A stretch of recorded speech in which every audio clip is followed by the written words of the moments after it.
So this is the one that makes them send the item back to Amazon and not back to you. There's not an option for them to send it to any address. Like when listings have multiple sales, they rank higher than when they don't. So if the listing goes away every time you get a sale, you don't even get that advantage. Some people will either try to scam you when they actually receive their item and they just claim that they didn't. You don't want to be dealing with people like this, so you want to block them.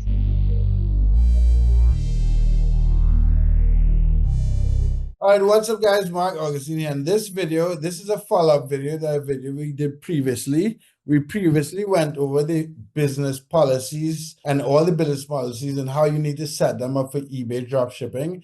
And now we're going to go over the shipping preferences and the selling preferences. So you guys who are beginning to dropship, if you've started to dropship and maybe some of these settings are wrong, you now have the exact way to set these up properly. So my name is Mark Augustine. I've been dropshipping on eBay since 2011, and the goal with this channel is to help you guys make money online. So Joran, you want to introduce yourself and then get into the video? Yeah, hey, what's up everyone? My name is Joran. I've been dropshipping on eBay for over a year now. I am currently the founder and owner of DS Pro Solution, which is an agency that manages people's eBay accounts, mostly business owners, and we do a profit share split with them, and in return we just take care of full operations of their eBay stores. Like Mark said, in this video, we're going to be discussing what shipping preferences and what selling preferences you should have. So you avoid not shipping the item back to your own home, right? For example, right.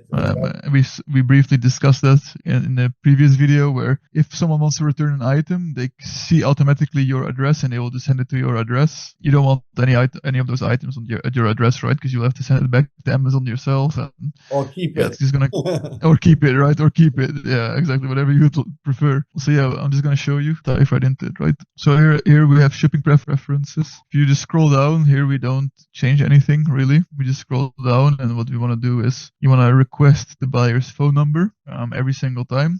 Just for if you have to contact them for any reason. If on Amazon it's also put, if Amazon have to contact for every reason, you will put in their phone number automatically. Yeah, and sometimes when you ship in like bulk items, depending on the type of shipping, Amazon would require a phone number to send a text to verify the delivery time and so on. So that's an important thing that we cover. And also for dispatch and handling, we always change it to just Monday to Saturday. You can also do Sunday if you want to. We think this is good because I think the more days you ship items, the better eBay likes it. It's that simple. Then besides the shipping preference here, you don't change anything. You just go to selling preferences. Here's a few things. So here you have automate feedback, right? So you want to click it. You just want to click on automatically leave positive feedback after the buyer has paid for the item. And then you just want to click on save. So this time it basically speaks for itself, right? It will just send a positive feedback instantly, which makes them more inclined to also give you a feedback, right? And eBay likes positive interaction with your customers. So you want to do that. And return preferences, important thing is, what we were talking about before, is the RMA number, return merchandise authorization. Yeah, I think this is the biggest, like the most important setting, I think, in the selling preferences. Yes. So this is the one that makes them send the item back to Amazon and not back to you. There's not an option for them to send it to any address. If you click on this, you will have to provide the return label to them, which will be the Amazon return label, right? So this is very, very important. Yeah. So you want to just enable this. That's all really. Like you don't want to do anything else here. You just click on that one. And it usually comes disabled. So you really don't want to be selling without it enabled. Yes, exactly. And there isn't really anything else to it. That's all you really want. Seller disclosures is nothing. You don't have to create anything. This is all the settings you really want, and then you should be good to go. And actually, when you go back to selling preferences, I actually missed this. You want to scroll down a little bit. Remember where you did automate feedback? You want to scroll down a little bit, and you want to select listings stay active when you're out of stock. Because that's a very important one. Because when someone buys it to you, then it doesn't go out of stock, right? You want or doesn't go like the listing doesn't go inactive. You want it to stay. You don't want to lose another listing credit on the same item. I'm not even sure why this is a thing. And not just that, like when listings have multiple sales, they rank higher than when they don't. So if the listing goes away every time you get a sale, you don't even get that advantage. Exactly, right? I don't know why this is a thing. Even if you're selling stuff from your home, why would you want that, right? Like they should stay active, even just out of stock, if anything. It's Yeah, weird. but it's something that is very important just to maintain. It's an error that could happen. Exactly. And you want to see that buyers exactly how many items they are left, because what you're going to be doing, you're always going to have one stock. So they think they will get the last item.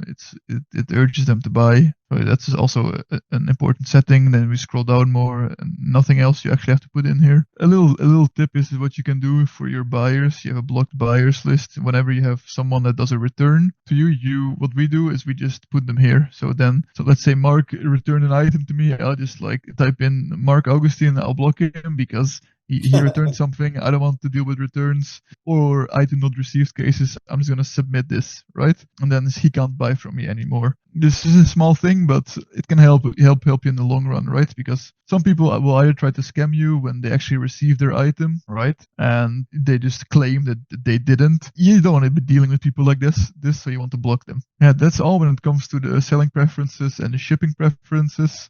This should set you up pretty well for your listings, and in terms of the back end, anything is pretty much sorted out. Yeah, guys. So this is for all you beginners and everything you need to to have a strong foundation to properly run your eBay business. So yeah, like the video, subscribe. I'll put a link in the description so you guys can reach out to us, join the community, and you could book a free one-on-one call and also ask questions in the comment section. Have a good one, guys.